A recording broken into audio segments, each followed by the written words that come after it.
Yaba mu nyina kwa babiem emfa emra bedwam so nti afia bankwa na de health tips dwumadie ebreye na ebreye de se ebekodwa manso ni akofa ne ma papa chere mawo egenkwa na ne bosa wofom ede mawo se hwe nipa akwa na bea ba akwa otade di agura se betumi ato eye wo liver. But as in pain na kase yen shouldn't pay much attention to it. So we na say say a dialysis shall see a man for a momoni eko or mobile be ho a. You need pedua kwa na kase yen shouldn't pay much attention to it. And it can't be my sorry ya no painkillers no. Think you see tibia bia a painkiller. But nipa le baby be your year be sha say o Philippine bia no there's a source. If you don't deal with the source now her surface na obeso eni ntu so obeka ya okọ o box mu a wardrobe box ma 80% e painkillers onum gumusa wan hwe be sho catheter wan hwe ya the rate at which are all painkillers. Deal with the root cause of your body pain. If the baby. C4C in Pennyfortness. Dr. Bokode. Yeah, they are rapidly. Yeah, they are yes. They said the enemy says C4C no yeah. Liver specialist hospital. Yes. Those and I think say many aje the way a man for e kan ho asem because I think say mu bie a man for ani am ye hun se nipa akwa no ya afie ni ankone nyina ho a ye be hai ho ye pa okay so ene die enti na ma ye liver ehun ehia ye yo bra me da say enti akese free C4C liver specialist e koma etiefo nyina na ayame de with the introduction of the Maya no say obi o drug box mu ubehum pembebre no painkillers a wodro nko an wo na brebo no agisa nro we nyina ye ho adwuma ti imagine say o combine nro ahodro bebre na ekobrebo yemu na brebo no so wo mfa we ni nhwe de pembebre de ekoye honam no yehu ba de ekoye mu de ekoye wo yemu no ya yehu na nhwehwema ma yehu say brebo no adwuma ye no ye almost about 500 plus functions. Wow. Eti yakasi yedi hu nkoma amre ma yakwai nanso ye be yire ye ho ne yaka ba komienu bi okay de ete ne se okontokwa anasa woko yare na ujai brebo na wa ha ho kese pa brebo no wo de friend metabolic function okay or the friend immune function okay or regulatory hormonal regulatory function okay or filtration function filtration like ear sonny idea. Okay. In fact, say you can medically brebo ne HEPA. HEPA no gina homa ability to filtrate. Enti say yedi aduane bia ekoye nipadua no ekọ ye fun ni mu a nutrient ni nuane ahoɔden ewo mu nyina e wo say ekofa brebo ni mu. Ansa brebo no aso ne so. Okay. Ansa moja na akọ akoma ni mu. Na akoma no so ato ne bo ase achicha ma nipadua akọ ani nyina. Enti say efi bi wo moja ni mu na brebo ni ahoɔden na wentumi anso ne so a efi no tena woni pedua ni mu efi te say dey ebia na eye microbes meka microbes a ebe bacteria virus pathogens emu bia yemfa yeni hu no omunya kwan ba woni pedua ni mu a brebo no wo that immune function te say cells bi wo brebo ni mu a from say T cells ye wo neutrophils wo ho ye wo macrophages wo we mu nyina no ye special cells e wo brebo ni mu a oma hoɔden ne say e wo so omo kutia all these microbes are eba. Okay. Apart from these cells, no brebo no be produce proteins. In fact, your protein be a different acute phase proteins. A bit is a C-reactive protein. A bit is a heptoglobin. All these special proteins in that brebo they produce. Then omo to say patrol officers. Nti omo na moja ni mu a omo hu emu bi a any kwan so omo tena moja ni mu a. Okay. Na omo ma signal. Omo signal na T cells, alpha cells, the special immune cells no achichere sa amwa. Anything also there be a brebo ho ye den. Yes. Iti ono chichiri saa mmoa no na woku omu a so that infection ahudro a eba tena oni pedua ni ma che nyina no brebo no wa ahoden fight no oba wonso obi wo ha we treat UTI urinary tract infection abi bi ekwa na asan ba obi wo ha candidiasis ekwa na asan ba mpa chew brebo no wa ahoden a ekuti asa na ma we nyina apart from this no so brebo na koya to say be zoom lion enti efini nyina a e build up no ono na oba be yifini nyina enti sa obrebo na hoden no kofom a na chese efi but na oni pedua no enti brebe na brebo na hoden kofom abra ye nonom nsa ye carbonated drinks nsanya botanya one treat me your voice no benya issue nsa no odin bebre in fact me person me bo brand bi ade na so sometimes enyumre opon na okofia utimi we say settings because then combination of nam ni nyama bebre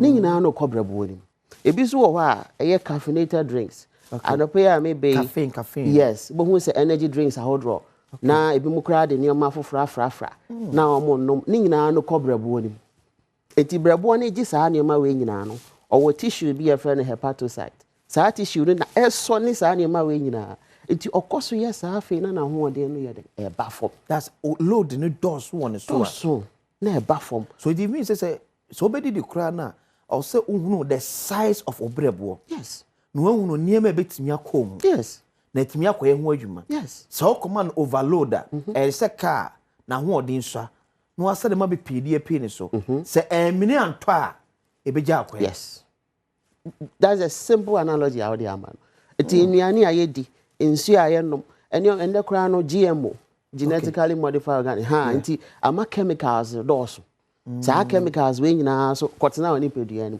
brebo ya na be san agi saa chemical na arawo sam se brebo no oyare a ono a esa ne ho yare nti o ma unhu se oyare nti ansa na obehu se obrebo no ho atochema no na che se wa ma se ontimi nkubiom nti obehu se ebo wonka ya bi na wo yefu ye kese ye bede timi ene I say doctor no ba nipa ba o ye bede timi ama ye brebo no ne ho aye den na no so akwati ayare hoduro bi a ewe nipa dwane o say ye hwe nnuane di ye didiem eduane di no e very important ene nioma ye de ko ye nipa duane ena afa indura awura ye no say ye di kan ka say brebo no metabolic function drug metabolic tie ya bia ye da hypertension e duro so diabetes e duro so ye fa arthritis e duro na painkillers be brain saa nduro ni nyina akọ brebo ni mu a na brebo na tenebo ase aye de ye fra no first phase metabolism and on it say rofa kese mienu o mamenka and on it say ye be hydrolysis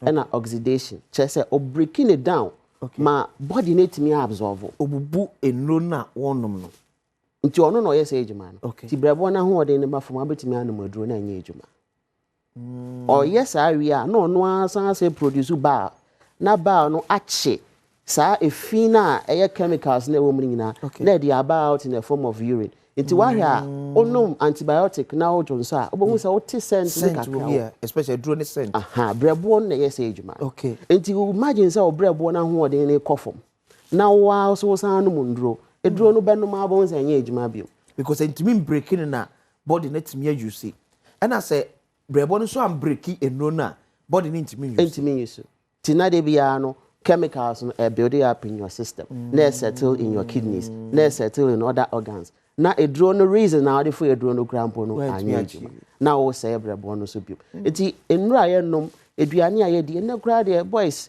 e di nyama bi a hye mpa na tifi shishana bo won say wa ye concussion bi na hye mpa na tifi onu mi da o doctor onya guy wana wa na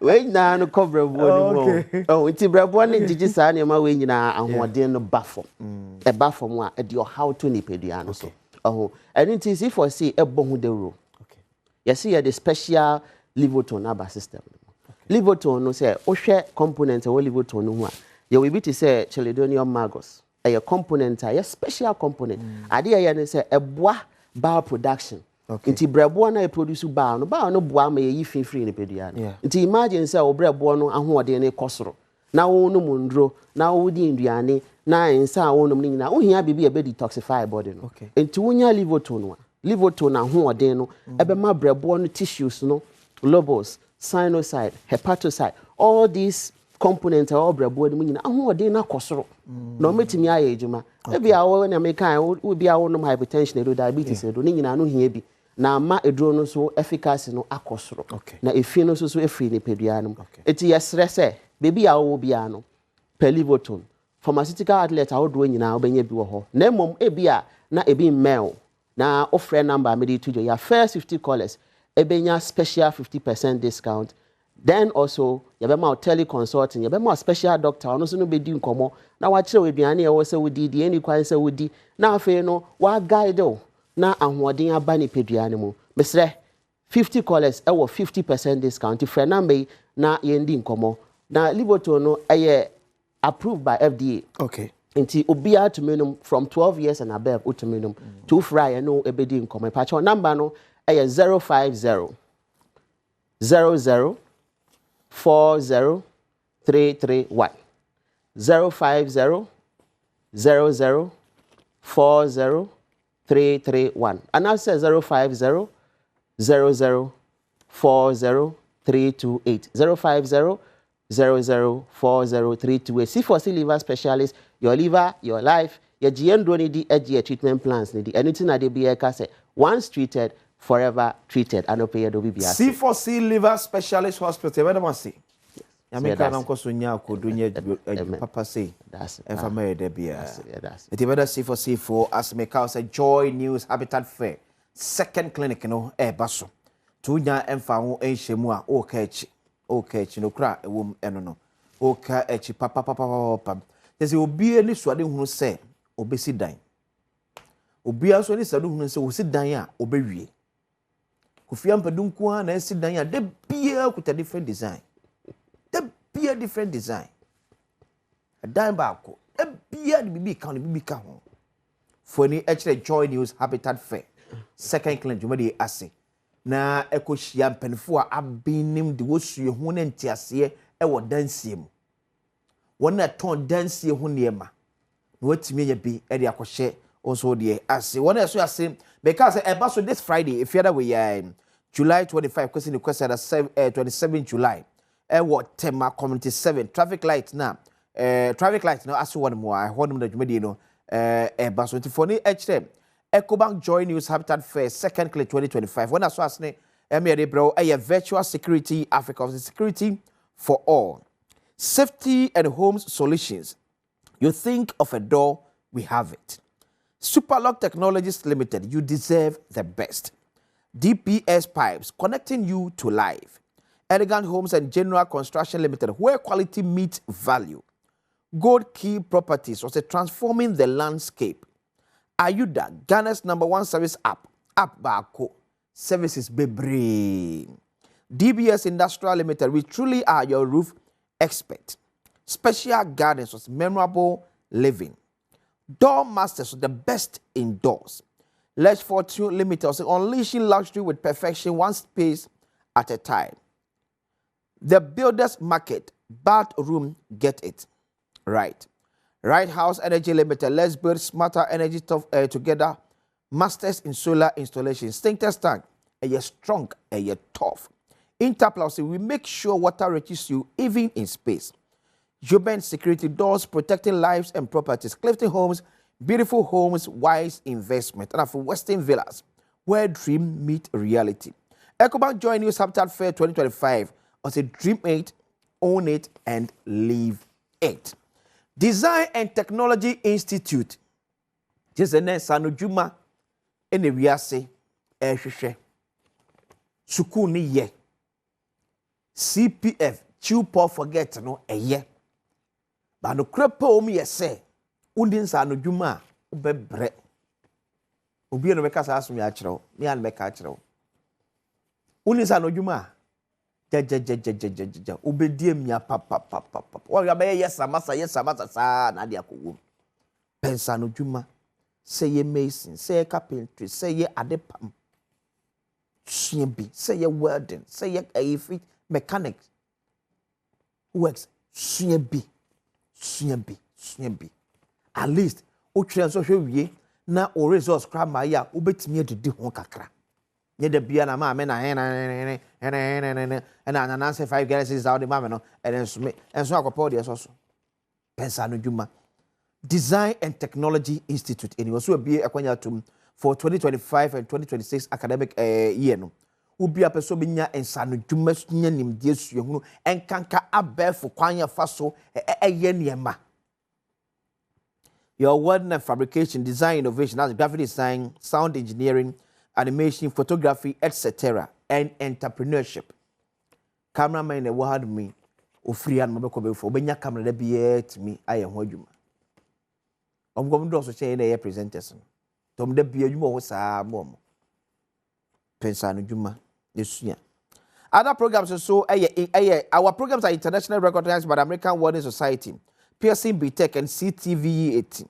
So you can shine here in Ghana and anywhere to go Design and Technology Institute. Nya Ghana nko na certificate ni adwuma. Abrochire ba bia be ko bia certificate ni itimi adwuma. Kosi agye o mato.